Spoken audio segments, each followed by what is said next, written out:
John, the third son of Simon Thassi, slept in the temple complex alone in his small chamber. It was his priestly cycle, but he did not mind missing out on dining with Greeks. His mind replayed the scenes of a battle fought months past, his foe, General Cendeblus, fleeing back north to Syria. He felt the pride and fire of his uncle Judah that day, but now the bitterness of politics weighed heavy upon him. His absence at the wedding feast would have caused only trouble. The days of the Maccabean warriors was over. Governors and kings did not use sword and spear, but a crooked tongue and the smile of a cobra. The thought of his father marrying off his only sister to a pagan for the sake of peace was unsettling, but he alone seemed concerned. It was a new age. The Hasmonean dynasty had begun, and it was best for warriors and generals to lay low. His older brothers would be prince and high priest of Judea, and his sword would stay sheathed while he saw to the temple. He tried to convince himself that this was all for the best, but something kept him awake this night. John rolled to his side and caught the faint flicker of oil lamps dancing beneath the curtain that covered the doorway to his room. His days spent as a soldier and living in tents made sleeping in a soft bed uncomfortable, so he lay upon the floor, his armor resting in his place upon the soft wool bedding. Even beyond the outer courts, priests would lightly tread barefoot upon the holy ground, since many were unsure where Solomon's temple once stood. But these footsteps made a different sound than what he now heard, softly moving along the corridor outside his chamber. The scuffing of sandals and the light jostling of metal reached his ears, and he carefully rolled from the floor without a sound. Tossing his blanket over his armor, he took his sword and flattened his body to the wall to wait. The light from the lamp was put out, and two dark forms entered the chamber. John closed his eyes so the whites of his eyes would not give him away. He waited, his breath held, body motionless. He waited till he heard the crumpling of sword points against his leather armor. Eyes popping open, he did not hesitate and slashed the closest assassin across the neck and planted his heel into his torso as the man's hands clutched for the mortal wound. The second assassin struck blindly at shadows in the dark, while John patiently dodged two swings simply by listening to the combatants' shifting footwork. He kept his distance, waiting for the right moment before lunging in below the man's raised blade. John's powerful legs easily lifted the man and carried him 4 steps before slamming his spine into the wall. These men were not equipped for combat, torsos exposed. The fighters grasped each other's sword arms, and John used this chance to pummel the man's ribs with his left knee. The man bent beneath the crushing blow, and then John brought up his right knee to the man's chin. The son of Simon Thassi wasted no time and wrestled the sword from the unconscious man and dragged him out into the hall by his hair. "To arms!" he shouted. John roared as he pulled the man along the stone floor to the courtyard. The Acra came into view, its high walls overlooking the Kidron Valley. Switching his grip from the assassin's hair to the collar of his black tunic, John climbed the stone steps to the outer wall of the Temple Mount while effortlessly hauling his burden. John stared off toward the northeast, toward Jericho, where his whole family was celebrating at the fortress of Doc.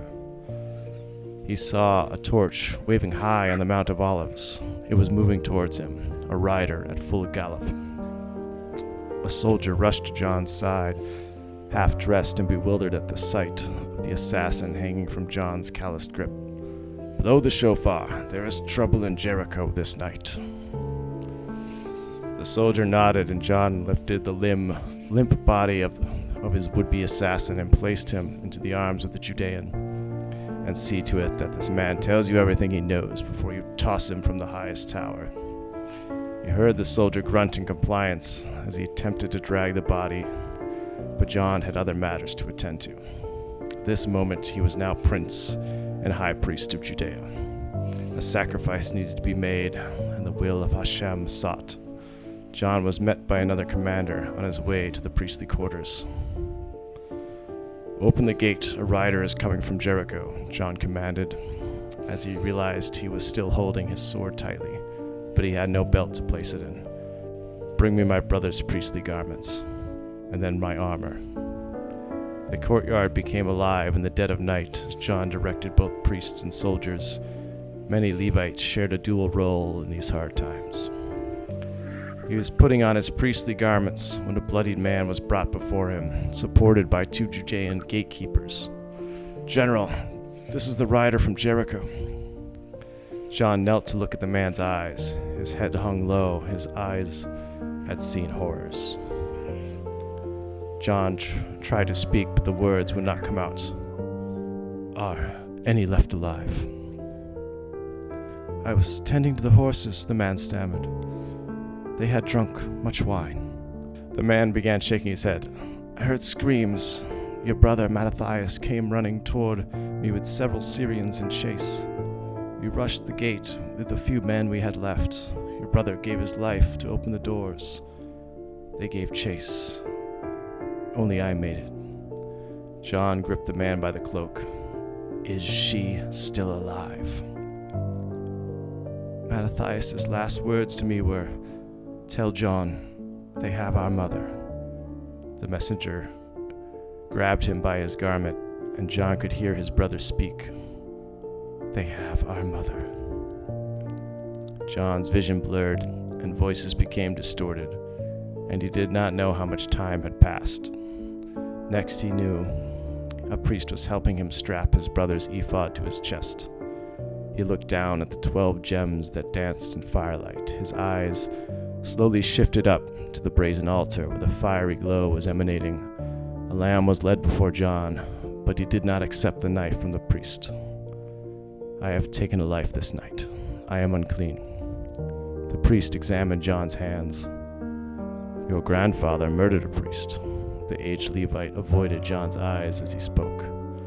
"And your uncle Judah fought on the Sabbath." The priest released John's arms. "I see no stain upon thee." John felt his strength return at these words, and he knew what must be done. John offered his first sacrifice to Yahweh that night and replaced his brother's ephod with the leather armor that was marred by the assassin's blades. He marched out from Jerusalem into the darkness and swiftly covered the 15 miles to Jericho and gathered his somber forces before the mountain fortress of Doc. Ptolemy was waiting for him, visible in the light of the dawn. He pushed John's mother to the parapet, and her hands caught herself on the stone to keep her from falling. "Turn back," threatened Ptolemy, governor of Jericho, "or watch your mother suffer." "Do not grow remiss on my account," the woman cried. At first she sounded like she was pleading for her life, but then her tone changed and darkened. "But indulge your indignation much the more. This is your kingdom, and there is an enemy within it," she shouted for all to hear. Ptolemy and his men tried to restrain her, not expecting such boldness from Simon Thassy's wife. John gave a glance toward his most skillful marksmen, who immediately fired arrows. The fletched missiles whistled high and were enough to scare off Ptolemy and his men, allowing John's mother to finish her plea. "Take the fortress, and if I die, let me die for you, lest your kingdom be snatched away." This was the last John saw of her before he was pulled away from view. The last of the Maccabees gripped his sword handle with such force the metal began to bend. Feet rooted into the sand, John stood stoically before the walls of Doc as the siege commenced amidst the cries of his mother's torture. Third-born, never meant to be high priest or prince, John would now have to be the one to take up his uncle's mantle and be the pounding hammer to remind the Seleucids once again why no king or god can stand before the mighty Yahweh. John would go on to be defender of Jerusalem, exiled king, and given the title of Hyrcanus by his enemies, while he was hated by his own people and forced to keep Sabbath and the festivals of Adonai in a foreign land. But John's uncle Judah lit the menorah. Hyrcanus would not let the light go out. Don't let the light go out. Don't let the light go out. Don't let the light go out. Don't let the light go out. Dun, dun, dun. Beautiful narrative. Did you write that? I did write that. Yes. That's awesome. And that is pretty accurate. We left off with John Hyrcanus last night. That's his starting story there. Man, you need to write a book. It'd be a heck of a book because there's so much more that we'll talk about here. But where did you get what was the source for your? That's mostly Josephus, so that's post Maccabees. What Maccabees is, and we say he's like the last of Maccabees, but we do have to remember that it's confusing because Maccabee was a title like Hyrcanus given to just Judah Maccabee. It's Judah the Hammer, but we kind of refer to like the five brothers as the Maccabees. But from now on, we'll just call them the Hasmoneans, right? So they're the Hasmoneans. And it's more confusing because later on, like Judean rebels take on that moniker when they're fighting the Romans. They call themselves the Maccabees. So that's more of like a plural. So I mean, who wouldn't want to be the Hammer? that's right. It's definitely a title to carry on. That's cool. That is cool. So this is after Antiochus the Fourth. Yeah, this is all after the story of Hanukkah. Simon Thassi was the last of the five brothers. So last week we talked about how they were all died defending Judea, each one starting with Judah, Eliezer killing the elephant, Jonathan was captured and killed and leaving Simon Thassi. And one of his sons was high priest, Mattathias, who was named after his grandfather, Mattathias, who started this whole thing. That's, when he was talking to that priest, it's like your father killed a priest. That's in reference to Mattathias killing the priest who was going to sacrifice the pig. It's just showing that, and they fought on the Sabbath, showing that there's more important. A priest couldn't offer a sacrifice if he just murdered somebody, he touched a dead body, essentially. So, but it was hard times, and it was more important to love and save Judea and Jerusalem. And yes. So this is Antiochus the Seventh they're dealing with now. So showing that the story of Hanukkah, there's lots of Antiochus. They're still battling the Seleucids. They're fighting for control of their own city. They lose Jerusalem many times. Like I said, if you read Josephus and the Maccabees, Jerusalem's walls get taken down over and over again. So we'll talk about Hyrcanus, the defender of Jerusalem. So just like I described, two assassins try to take him out because they realized Hyrcanus wasn't at this feast in Jericho where his whole family got drunk and they just were murdered by the Seleucids there. And that is actually literally what his mother said was what I wrote down. Her plea was all from Josephus.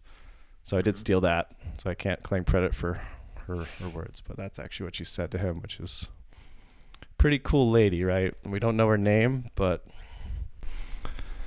that is pretty cool. So this is, a lot of times in my brain, I tend to go, you have Hanukkah, or you have the story of the Maccabees with Antiochus the Fourth, which is like 164 BC or whatever when they cleanse the temple, and then it's like, all right, we're gonna skip all the way forward to the time of Yeshua, Jesus time. But that's another 160 to 190 years later before we get to Yeshua's crucifixion. There's a lot of stuff that happens in between that time, and this is where John Hyrcanus picks up the sword, so to say, and the ephod to defend his people. And if I'm not mistaken, he expands the kingdom of Judea during this time, right? Yep. His father did a little bit. We can see in that last map a little bit of the expansions here.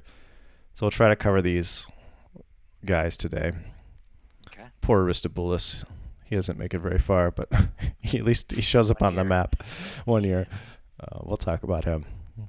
Another cool chick coming in for you ladies watching. So we had John's mom being really cool, but we're gonna meet Alexandra Salome tonight as well. Hopefully, we'll try to be fast.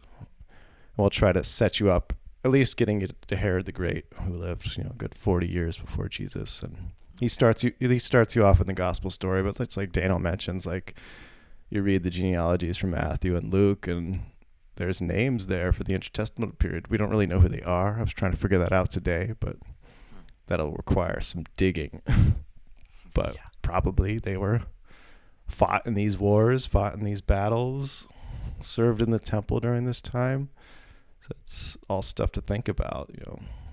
Joseph, his father Jacob, would have lived to see some of this maybe.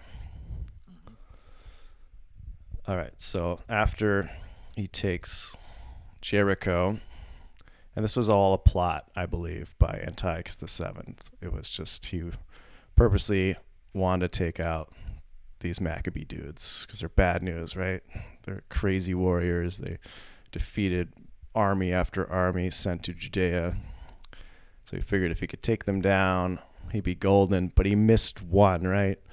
The third son. Okay, he can't be much of a problem, right? Fatal flaw. He was. So after this, Antiochus VII marches on Jerusalem. There's a picture I drew of John Hyrcanus with his little battle there. Kind of looks a little like you.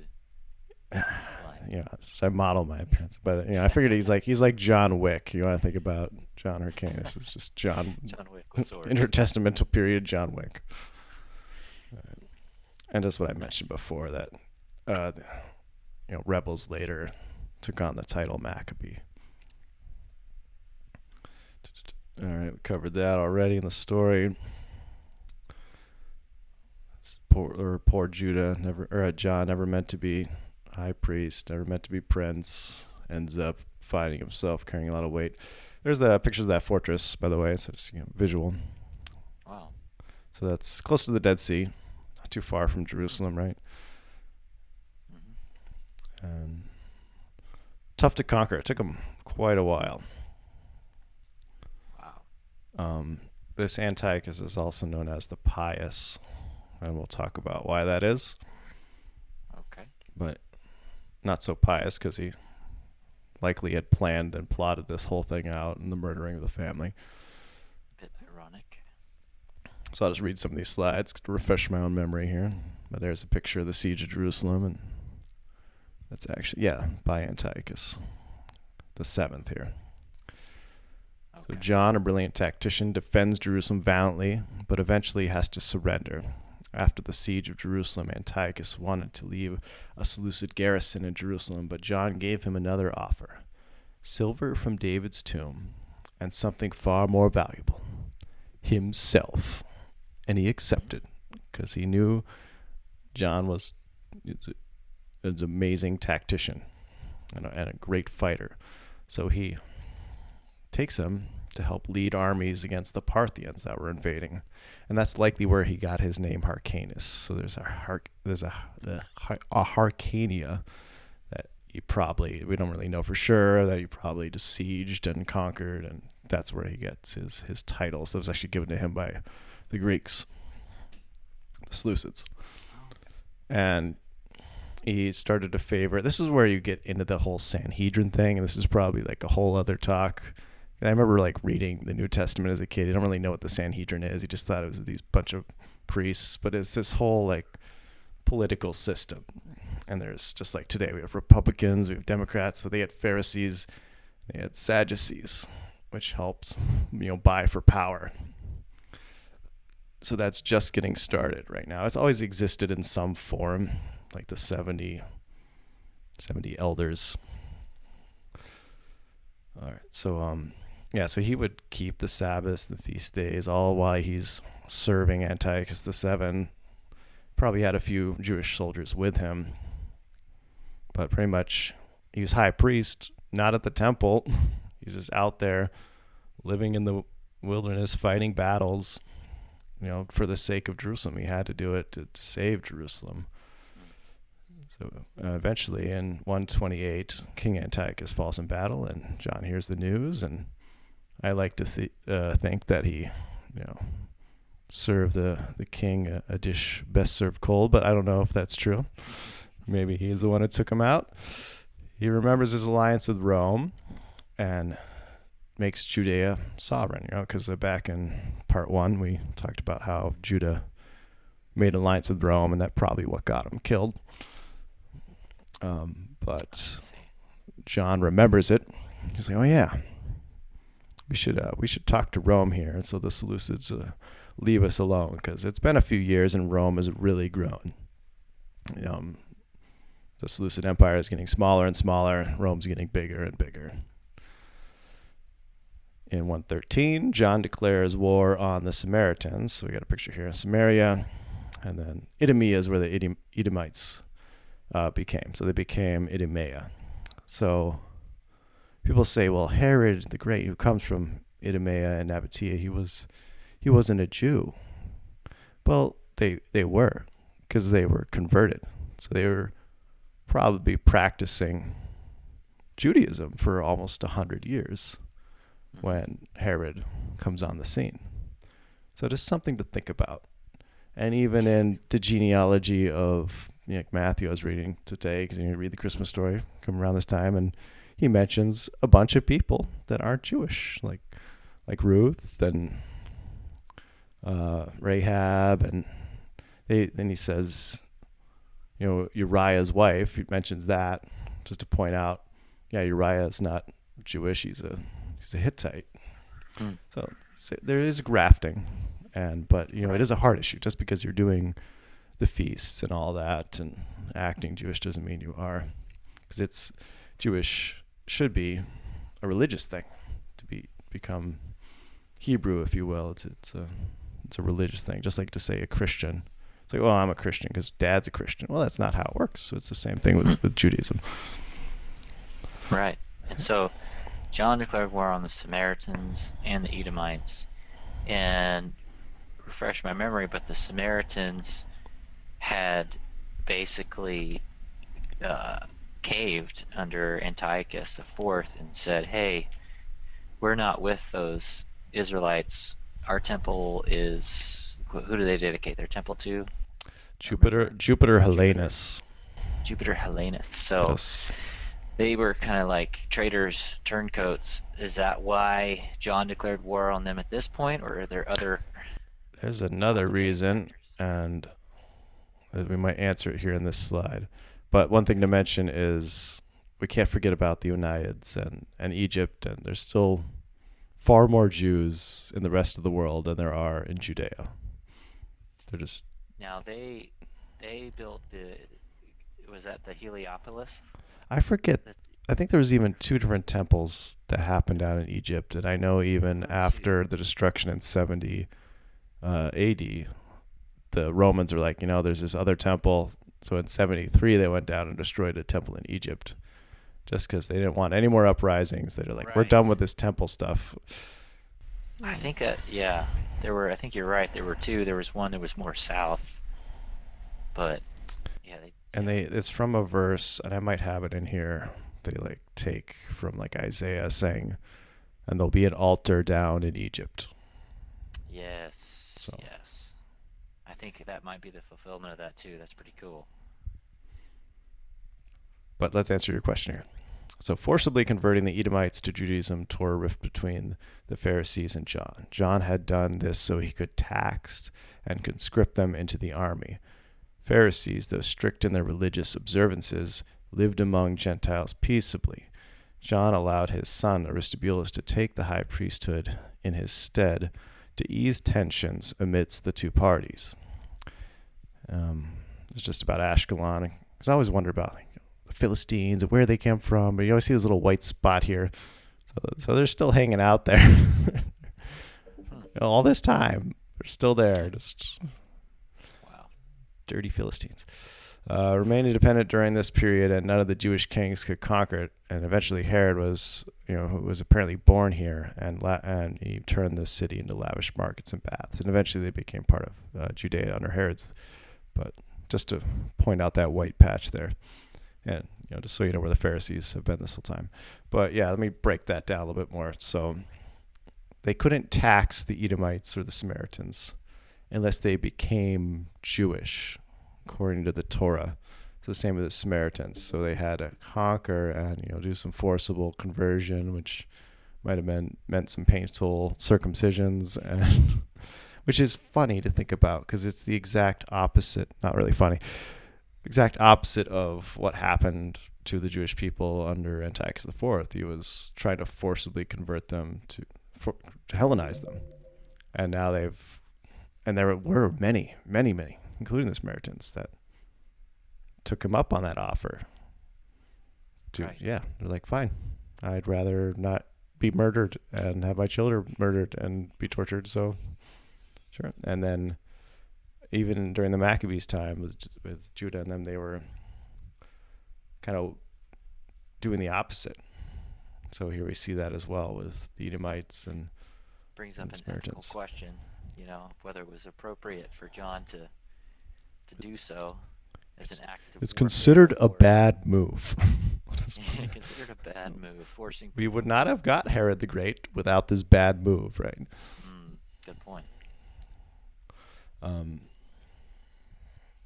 Anyone who wanted to convert to Judaism on their own could have, and then they could have become a citizen and served in the army and paid taxes and all that. There's probably would have been a better way to do it. John was, again, he was trying to do what was best for the kingdom, but this is when, later in life he's trying to start to make some mistakes here. All right. Simon ben Shetta is a Pharisee, and we'll kind of skip that for now. We'll come back to him. I don't know why. These are a little bit out of place because we're not to Hillel the Elder yet, too. Just talking about some notable Pharisees, since we're on the Pharisee kick here. Yes. I even had like a whole other PowerPoint slide. I thought I had moved these. Sorry. We'll do that another time. One place I get all this information quick is Sam Aronaw's channel. He's got like short 5-minute quick videos on all this stuff. He's got like a Maccabee. He's got like a Hanukkah playlist and like a Herod playlist. So it'll break it down for you. There's a couple of pictures I took. My mom studies this stuff like crazy, so there's a couple of pictures I've taken from her books. So sorry they're not super clean, but this will help us give you a little chart. So we got Mattathias, who started this whole Hanukkah thing, and he had 5 sons, right? But we just got 3 listed here. So no one else had any children, right? Judah died, Jonathan died, so just Simon Thassi here. And he's even there, he's listed as Maccabeus, right? Even though he wasn't a Maccabee for sure. So that's why I use that. I kind of throw the Maccabees around a lot. So sorry about that. So John, that's Sir John Hyrcanus right there. And he was pro-Pharisee up into the whole Edomite thing. They didn't like that. And most of the Pharisees lived in Galilee, which was really, even though they lived there, but they weren't under Judean control till John and these 2 guys we're going to talk about here, his 2 sons. So you have Aristobulus the first, and we have Alexander.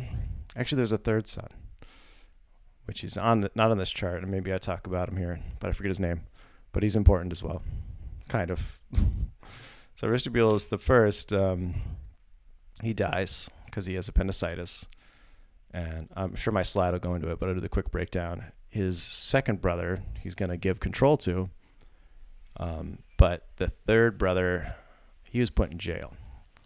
And reasons why is because he actually liked his mom, and Aristobulus decided that he was going to starve his mother to death. So then he did that. What a nice guy. What a nice guy, because she wanted to enforce the whole splitting. One would be high priest, one would be king. Aristobulus didn't want that. So Aristobulus is technically our first king since the exiles, right? So 500 years. He's the first king in 500 years. Wow. John was just prince. He's just title prince. Yeah. John was just high priest, right? Prince and high priest. They took on that title prince. prince. But that Okay. Aristobulus, king, he wants to be king, so He became he's king. king and Gotcha. high priest Mhm. for a whole year. Gets the appendicitis. Gonna hand the kingdom over to his brother. So, and his brother is married to Alexandra Salome. And, or no, I think she was married to Aristobulus. She was married to Aristobulus, no children, right? He probably blamed her. It's not her fault, it's his fault. So she knows that she's probably going to be killed by this second brother. So she makes a deal with Alexander Yanai, who's in prison at this time, and tells him, all right, let's write this letter to the second brother to show up to Aristobulus in full armor. So Aristobulus sees this, his brother's showing up in armor. He thinks that he's like starting a coup. So he has him killed. And then he dies. And then leaving us Alexander Yanai and Alexandra Salome, or Hebrew name. And this turns out to be a bad move, because this is, maybe he was going to be better than his brother, but he's still pretty bad. So we'll talk about my favorite baddie, Alexander Yanai here. All right, so yeah, the first king in almost 500 years, right? Aristobulus I counts himself king in 104 BC. First king since 586 BC. He threw his brothers and his mother into prison, who was supposed to be queen, and she was starved to death. Nice guy. The Pharisees, who believed that the kingship could only be held by the descendants of the Davidic line, strongly opposed. Despite this, he was careful not to offend the Pharisees, unlike his brother, who was a staunch Sadducee, such as not minting coins that said king on them, like Alexander did later. His reign lasted 1 year before he died from appendicitis, but not before murdering his brother, like I described. His wife Alexandra had offered her help to Alexander Yanai, the youngest son of Hyrcanus, who was imprisoned. After reclaiming much of the land of the Davidic kingdom, Alexander murdered 6,000 at the Feast of Sukkot and then began a war with the Pharisees. So this is the famous story of, he had just come back from a battle. He apparently had a good cavalry. This is a good Age of Empires moment for you, because camels counter horses in that game. Okay. So he had this great cavalry, and apparently he was encompassed by a Nabatean camel army and just decimated him. And he ran back to Jerusalem with his tails in between his legs. He lost that battle after he did conquer some land, but just a little fun fact. And the Pharisees, there's a whole other story. I think it's in Josephus, at a big discussion about the water libation ceremony that happens at the Feast of Sukkot, which they'll go to the pool of Siloam, I think, and they'll bring some water and they'll pour it on the altar. He decides to pour it down at his feet. And I don't know if this is because he's trying to say, hey, I'm a king and I'm a high priest, kind of almost saying, hey, I'm the Melchizedek that's promised. I'm your king priest, that Hebrews talks about. Maybe he was trying that because the Pharisees got very mad at this. We don't really understand why. Maybe he's just disrespecting this water libation ceremony that they would do. So they decided to, because you would have your lulav at Sukkot, and that included this very large lemon. I don't know if you can see the guy's hands there, but apparently it would weigh an average of 1 to 2 pounds. Wow. So not just a lemon, a big lemon. And they decided to pelt him with these lemons. So it's hilarious and probably painful. Lemon stoning. He did not die, and that's why he murdered those 6,000 Pharisees at the Feast of Sukkot. Wow. So this starts... He murdered 6,000 Pharisees. This starts the Civil War. There's the symbol of the Hasmoneans right there. I think it's supposed to be like a cornucopia, but I always thought it kind of looked like shofars. Kind of looks cool though.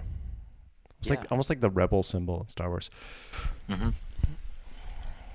So they took a few Greek symbols, like the cornucopia, like modern language of abundance and such and so forth, but not overtly pagan necessarily. Nope. I think it looks cool. Is that and that's a picture of Yane on Yeah. the coin there? I always said Janaeus, but apparently it's pronounced Yane, so that's why I say it Okay. Yane. So there you have an actual graven image of the king, so to say, on coinage. Ah, true. True, yeah. He was I think Aristobulus was the first to start minting coins. Okay. So even And I though don't know if the these images were Maccabean actually War, on the coin. Like okay, these are their actual coins. These okay, were all drawn later, okay, Wikipedia images. right. All right, so Alexander tore a rift between the Pharisees and the Sadducees that would never fully be mended, right? Now we got context for our Gospels, why they don't really get along. A lot of Pharisaical tradition was a response to Sadducean control of the high priesthood. Hyrcanus was the only high priest favorable toward the Pharisees. Queen Alexandra set up her sons to heal the wounds caused by her husband. Her son Hyrcanus II would be favored by the Pharisees and become high priest, while Aristobulus would be king. But the wounds of war were too deep for either party to trust each other. There could be no peace.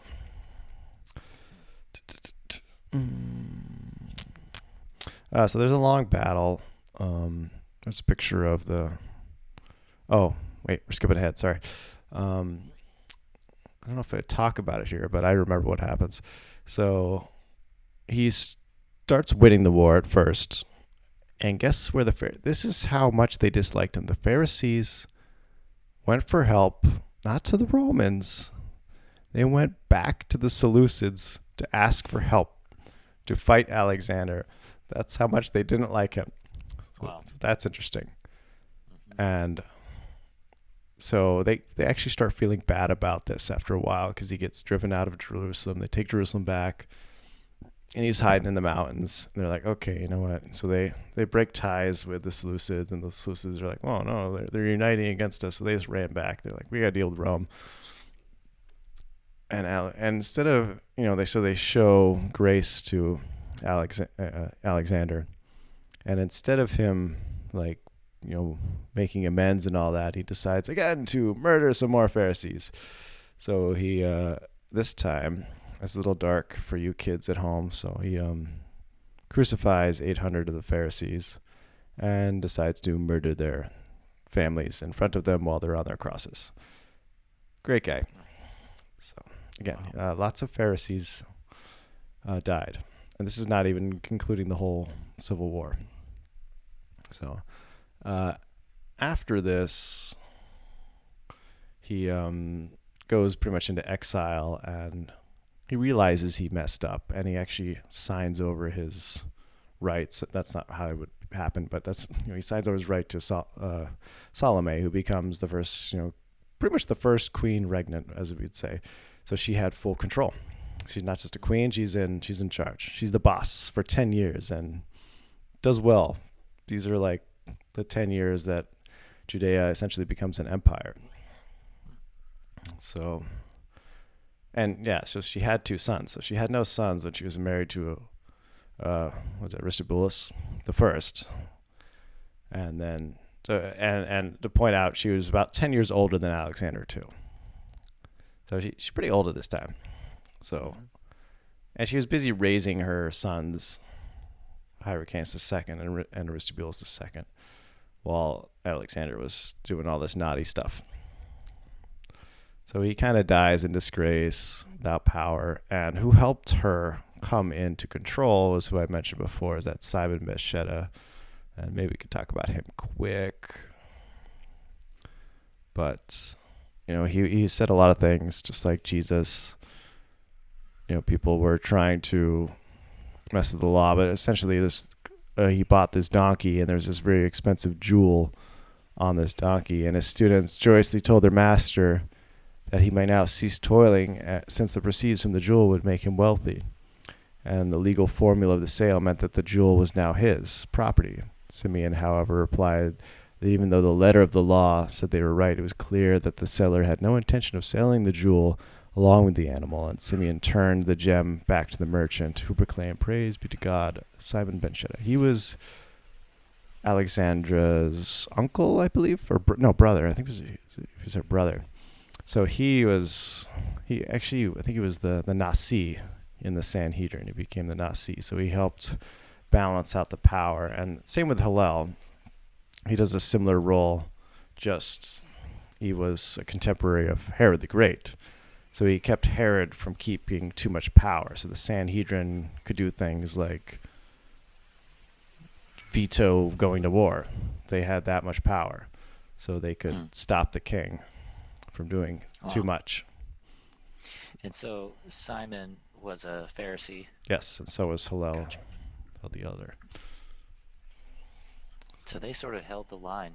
They held the line, and the Pharisees actually ended up being in majority party up until Jesus, essentially. And that's when, Herod kind of slowly got full power. He got control of the Sanhedrin, and that's why the Sanhedrin's so corrupt by the time we get to Jesus. I see. Right? They don't even, if you read the gospel account, they don't even hold his trial in the hall of hewn stone. The Sanhedrin would always meet to do their judgments in the temple, in this room, and it just happens at Caiaphas's house, and not all the members are there. It's supposed to be all 70 there for any capital punishment, which would only happen on a pilgrim feast, right? So they'd only ever dish out capital punishment on one of those 3 pilgrim feasts. Right. Unlucky for Jesus, it happened to be Passover. That's incredible. All right, so we'll talk about one more cool guy here. Wasn't so cool, but pretty much, as you can see on this map, Seleucids are gone. Yay! Finally, Romans are in control. Here's your Parthian boys that Daniel talks a lot about in his videos. So check all those out. Important to know that Babylon is where Hillel comes from. So he shows up on later on that scene, and he's pretty much who he sets up. The Hillel Pharisee. We'll use that term a lot, and that's pretty much how Jesus speaks. He speaks very much like a Hillel Pharisee. They're very much the spirit of the law type of people, not the letter of the law. Same with like Simon Ben-Shetta. So there's different types of Pharisees, just like there's different types of Christians. There's a difference between like saying Christian like Catholic or Protestant or Baptist or whatever. Yeah. Methodist. So the Parthians come into play here a little bit. And I made this before the Mike Tyson fight recently, which I did not watch. Nice. What? Okay, no, yeah, we're in the right spot. It's really thinking. It's got to handle the 1,000 slides on this PowerPoint here. Sorry. Okay, here is some information on it. Simon Ben-Shetta was brother to Alexandra, and he became Nasi, which I think just means president. So he was president of the Sanhedrin. He restored the Sanhedrin to a Pharisee majority, and he became known as the restorer of the Torah, and was known for instructing of the young and stopping the rampant divorce rate that was happening under the Sadducees, which we see at the time of Jesus too. Right? They would divorce a woman because they found a better looking one, or she burnt their toast or something. It was. So after Alexandra dies, got a pretty similar situation. We got the 2 brothers, and she set it up nicely. There was supposed to be one supposed to be king and one supposed to be high priest. Balance it out, just like we had balance in the Sanhedrin between the 2 parties. But they both got greedy. And got rid of the Seleucids there. All right. So Miriam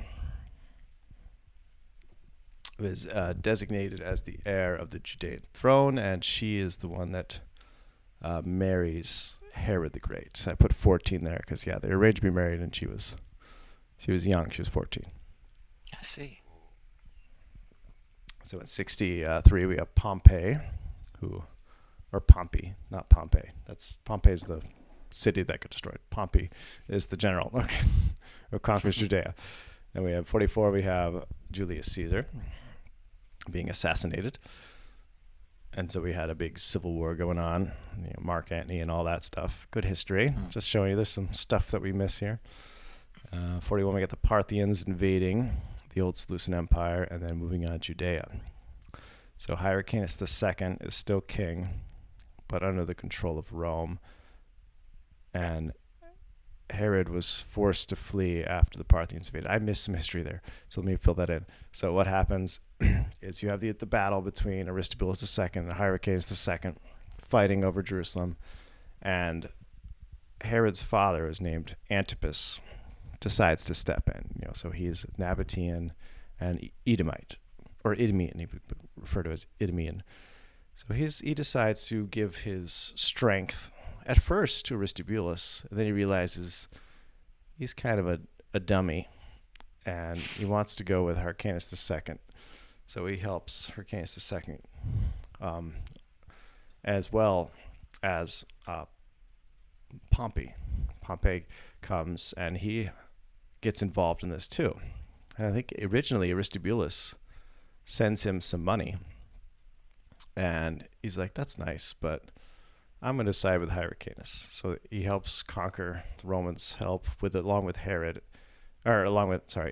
Herod's father, help conquer Jerusalem. So the Romans get involved here, and this officially ends the whole Hasmonean dynasty here. They're still in power, like we see. So it wasn't Herod the Great right off the bat. He was kind of sharing power with Hyrcanus II. I think it was a tetrarchy, just like we see in the time of the Gospels. There's the different kings, right? We had, I'm saying Antipas, but that's not right. That's not as, it was Herod Antipas, and Herod's father was, we'll find it out. Anyways, here's the Mike Tyson part. So Antigonus is the son of Aristobulus. He allied with the Parthians and was proclaimed high priest and king. And apparently, Aristobulus decided to bite off Hyrcanus II's ears. And this would be so he couldn't be high priest anymore. And Herod apparently had a brother who was one of the tetrarchs. And instead of getting his ears bit off, I guess, or being killed, this is how much he feared Antigonus. He decided to run his head into a stone wall and commit suicide instead of face him after he was captured by Antigonus. So technically, Antigonus will be the last king of the Hasmoneans. So they're not done yet. I lied. They're not done yet. He's the last one. I think he reigns for 3 years. Okay. But there we go. Nice. Kind of reminds me of a story of Peter cutting off the priest's ear. Yes. I feel like we missed some slides here, but we'll just keep moving because it's getting late anyways, right? So That's good. Herod flees to Rome. So this is Masada. Daniel climbed this, right? You climbed this snake trail, didn't you? That's right, with you. Yes, sir. Were you wearing your 5 fingers? It looks easy, folks. The Dead Sea is the lowest point on the earth, even when you're climbing up here. And man, it's like running underwater. Yeah, at least there's some good oxygen content. So, Herod's the one who built this. Why can't I think of the name of this? Masada. They built Masada. Fortress of Masada, sorry.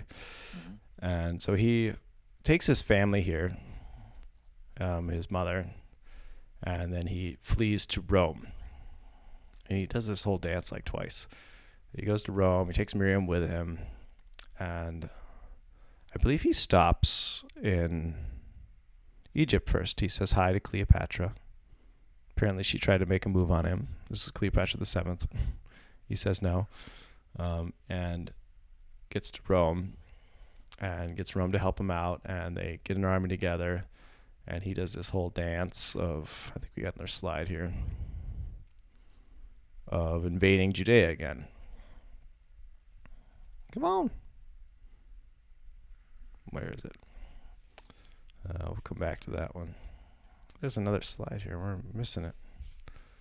I think I skipped it. Slides are just disappearing everywhere.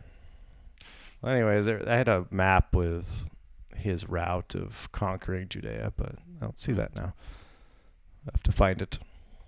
So he eventually retakes Jerusalem, takes Antigonus out, and Antigonus is sent back to Rome. He's the first, I think the first person ever, not just Judean, the first ever to be beheaded by the Roman Senate. So that's like how bad of a dude he was. Wow. Biting people's ears off, and Herod's a pretty tough dude. I'm sure his brother was too. It'd be that scared that you would just bash your head into a wall rather than face him. So that's when Herod the Great gets appointed king. So he's given power by Rome to have full control. And what the heck is the name of his father? I know it's not Antipas. Herod the Great's father. Yeah. Or maybe it is. Wish I don't remember. My mom is probably watching this, shaking her head, being like, "You're a failure. You're not going to be involved in the inheritance." I swear I had slides about it too. We'll clean this up for next year. But that brings you to him. It's in 37, getting full power, and this is when Hillel steps on the scene and tries to fight him in the Sanhedrin, so he doesn't do too much. But under his reign, Judea becomes the Judea of, or the Israel, I guess, of the Gospels, and what we see Jesus and the Galilee and much of what he conquered. And that's why he was not liked by the Nabateans, who were the Arabs, and that's why the temple got destroyed in 70, was all in just a memory of how much land he had conquered. So he did do a lot of conquering, even though he was a crazy guy. And we could talk about his wife Miriam and how he had the Sanhedrin convict her of adultery, even though she didn't do it, and then she was murdered. Then he was sad about it. Then he put her in a jar of honey for the rest of his life. And what? Yeah, true stories. A jar of honey. Apparently it was a big jar, but yeah, just to preserve her. And apparently he would visit her often. It's weird.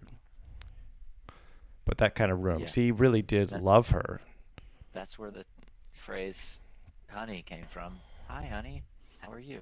Yep, there you go. True facts here.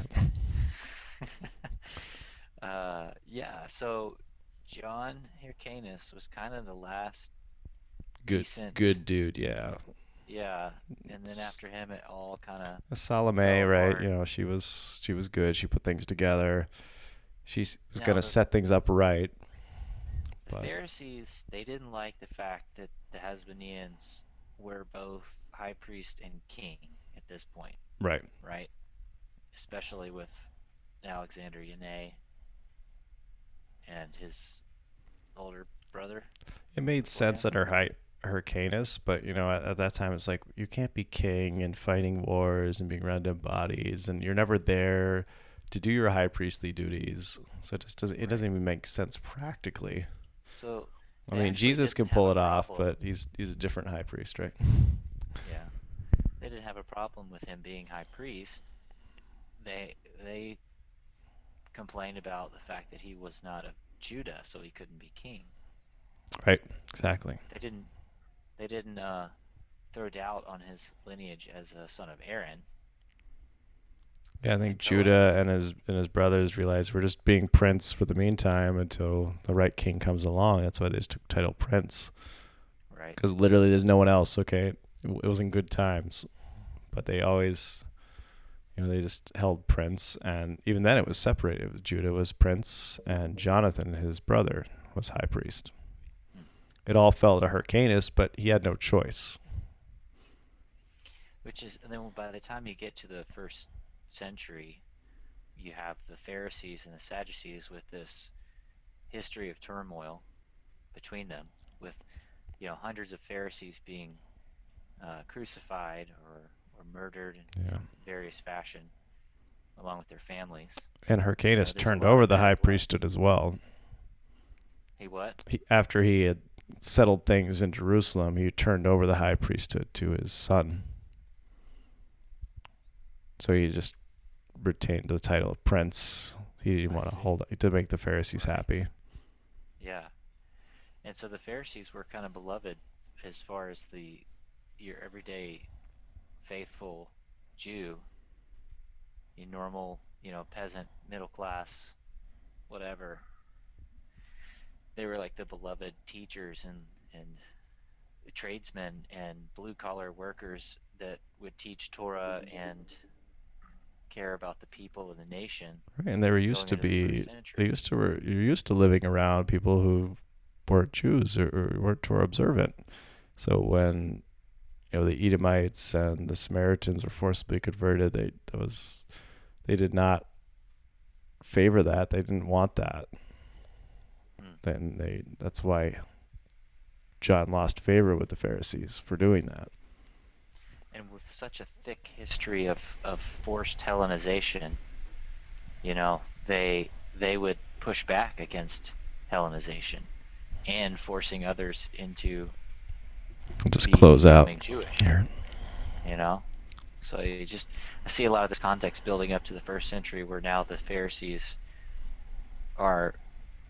they're pushing for being set apart, and retaining their heritage, to the point where, you mentioned you have these different classifications, the Hillel Pharisees, the Shammai, but they wanted to maintain barriers and fences around the Torah, some of which were helpful and beneficial, and some of which were harmful.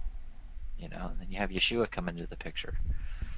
So now, is there a part 3 to take us up to the time of Yeshua? Not yet.